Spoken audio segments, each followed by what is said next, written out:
Hi friends, పరంపొరుల్ ఈ movie రివ్యూని అయితే ఇప్పుడు మనం చూద్దాము. ఈ సినిమా తమిళ్లో ఒక చిన్న సినిమాగా రిలీజ్ అయ్యి చాలా పెద్ద హిట్ అయితే అయింది.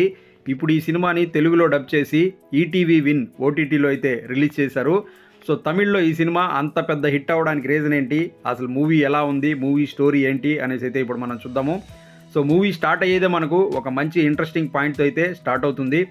ఒక రైతు తన పొలం పనులు చేసుకుంటూ ఉంటే అక్కడ అతనికి ఒక విగ్రహం అనేది దొరుకుతుంది. ఆ విగ్రహం వచ్చేసి 1000 సంవత్సరాల చరిత్ర ఉన్నటువంటి విగ్రహం అనమాట.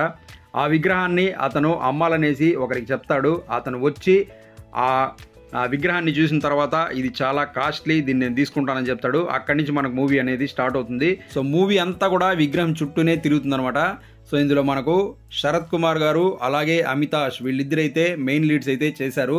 ఇందులో శరత్ కుమార్ గారు ఒక కరప్టెడ్ పోలీస్ ఆఫీసర్గా కనిపిస్తారు. అలాగే ఇంకొక క్యారెక్టర్ చేసినటువంటి అమితాష్, ఇతను వచ్చేసి ఒక చిన్న దొంగతనాలు చేసుకునే వ్యక్తి. అది ఎందుకు చేస్తూ ఉంటాడనేది ఒక రీజన్ అయితే ఉంటుంది.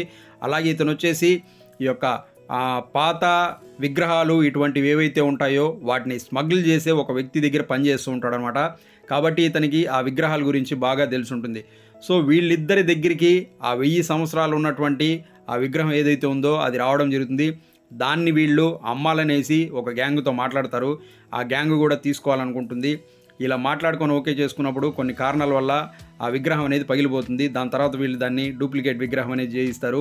చేయించిన తర్వాత వీళ్ళు దాన్ని అమ్మారా, ఆ అమ్మే క్రమంలో వీళ్ళకి వచ్చిన ప్రాబ్లమ్స్ ఏంటి, అలాగే ఆ విగ్రహం ఎక్కడి నుంచి వచ్చింది, దాన్ని ఏం చేశారు అనేది మనము స్టోరీ అనమాట. ఇందులో మనకు శరత్ కుమార్ గారు ఒక పోలీస్ ఆఫీసర్గా కనిపిస్తారు. ఆయనకి కొన్ని ప్రాబ్లమ్స్ ఉంటాయి. అలాగే హీరోగా చేసినటువంటి వ్యక్తి కూడా కొన్ని ప్రాబ్లమ్స్ ఉంటాయి. ఈ 2 ప్రాబ్లమ్స్ వల్ల వాళ్ళిద్దరూ ఈ యొక్క విగ్రహాన్ని అమ్మాలనుకుంటూ ఉంటారనమాట. ఆ ప్రాబ్లమ్స్ ఏంటి, దాన్ని వీళ్ళు ఎలా ఫేస్ చేశారు అనేది మనం మూవీలో చూడాల్సి ఉంటుందన్నమాట. సో మూవీలో మనకు స్టోరీ పరంగా చూసుకున్నట్లయితే దీన్ని చూపించిన విధానం మాత్రం మనం డైరెక్టర్ గారిని మెచ్చుకోవాలి.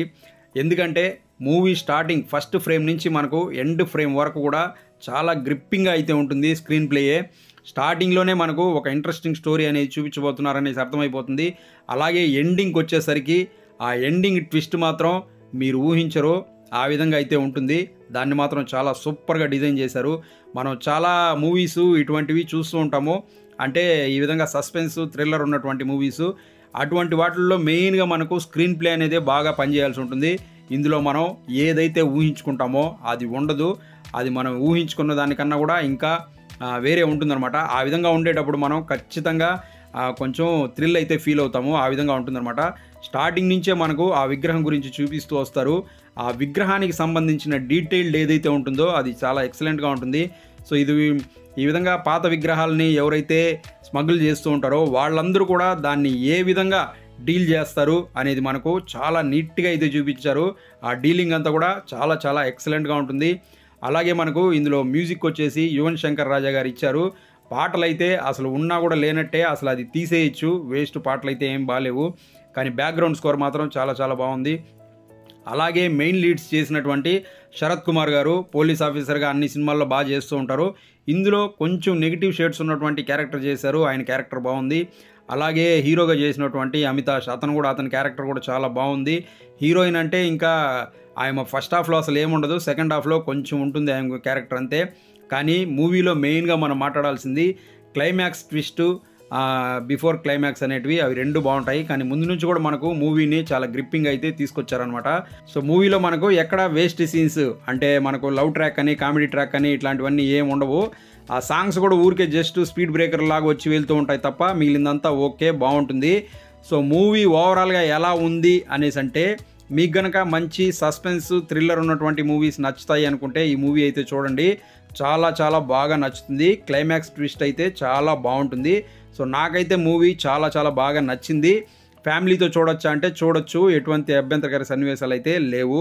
సో అది ఫ్రెండ్స్, చూసారు కదా. ఈ వీడియో మీకు నచ్చినట్లయితే లైక్ చేసి ఛానల్ సబ్స్క్రైబ్ చేసుకోండి. మీకు నచ్చే మరో మంచి వీడియోతో మీ ముందు మళ్ళీ వస్తాను. Thanks for watching this video. Thank you very much.